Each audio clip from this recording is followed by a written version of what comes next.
Hello and welcome to my Yu-Gi-Oh channel. So today we're looking at a brand new card which is meant to support the Infernity archetype.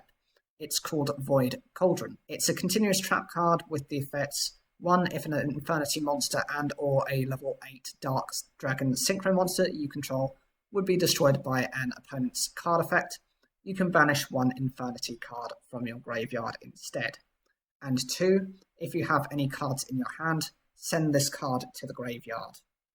Okay, so this is meant to protect your various Infernity archetype monsters, or some of the, those monsters that are synchro monsters within that classification. You've got 2 of them that are specifically for the Infernities. You've got Infernity Doom Dragon, and then you've got the 100 Eyes Dragon, which was Callan Kessler's dark synchro monster. It was the one that helped him search for his Earthbound Immortal.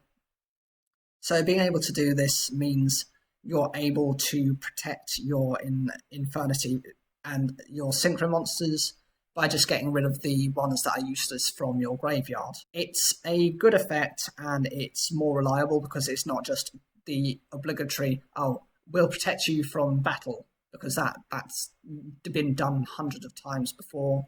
You've got various trap cards out there that do the same thing. Waboku, Hallowed Life Barrier, Half Unbreak from Yu-Gi-Oh! Zeal. Examples continue on endlessly with that. But this actually provides you with the protection against effects rather than, from battle, which can arguably be better, because, you've got your protection elsewhere with that. The problem is the second part of the effect. If you have any cards in your hand, you have to send it to the graveyard. When you draw on your next turn, you've got cards in your hand, so this instantly self-destructs. It will only last a turn. That's it. That's all you've got.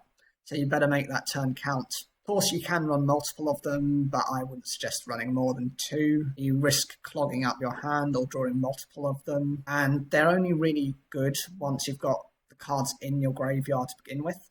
So until you've gotten a good way through the duel, they could be to your disadvantage. Alternatively, how powerful this card or how effective this card is debatable. Your opponent can easily just get rid of this card, or they could make it so that you don't have any cards in your graveyard. They could banish them if they're playing a macro style deck. Then you don't have a means of dealing with this card anyway. Macro Cosmos is a big issue. Even if you were to run things like Burial from a different dimension, that means you have to run more specific cards to counter a specific deck that you're weak against. Just not the ideal way to play.